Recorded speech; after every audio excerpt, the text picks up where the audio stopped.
মোসাদের এজেন্টরা আগেই অনুপ্রবেশ করেছিল ইরানে। মোসাদ মধ্য ইরানে ঘাঁটি গেড়েছিল। এই ঘটনা ঘুণাক্ষরেও টের পায়নি ইরান। তারা ইরানে নিয়ে এসেছিল ড্রোন ও আকাশ প্রতিরক্ষা ব্যবস্থা ধ্বংসকারী প্রযুক্তিও। কিভাবে গোপনে ইরানে প্রবেশ করে আঘাত হেনেছে ইসরায়েলি বাহিনী, এবার তার কিছু ভিডিও ফুটেজ প্রকাশ করল সে দেশের গুপ্তচর সংস্থা মোসাদ।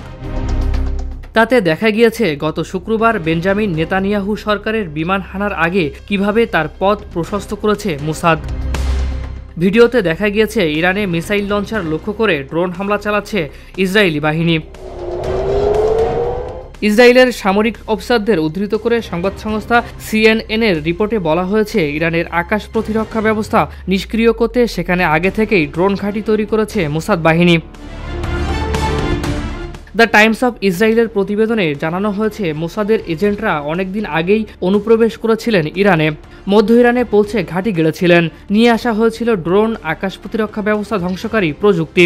আর এসব প্রযুক্তি দিয়ে মোসাদ ধ্বংস করেছে ইরানের রাডার ব্যবস্থা, S-300 অ্যান্টি এয়ারক্রাফট ব্যাটারি। এর ফলে ইসরায়েল যখন গত শুক্রবার অপারেশন রাইজিং লায়ন শুরু করে, তখন ইরানে অবাধে ঢুকে যায় তাদের যুদ্ধ বিমান। সূত্রের খবর অনুযায়ী তেহরানের কাছে ইরানের ক্ষেপণাস্ত্র ভাণ্ডারের আক্রমণ চালিয়েছে ইসরায়েল। তা মোসাদের প্রকাশিত ফুটেজে ধরা পড়েছে বলে দাবি গুপ্তচরদের এক অংশের। ইসরায়েল দাবি করেছে, গত শুক্রবার ইরানে 200 যুদ্ধ বিমান পাঠিয়ে 100 বার হামলা চালিয়েছে তারা। তাদের একটি যুদ্ধ বিমানেরও কোনো ক্ষয়ক্ষতি হয়নি। অনেকেই মনে করছেন ইরানে ঢুকে সার্জিক্যাল স্ট্রাইক চালিয়েছে ইসরায়েল। ফারিজুল ইসলাম, ভিউজ বাংলাদেশ।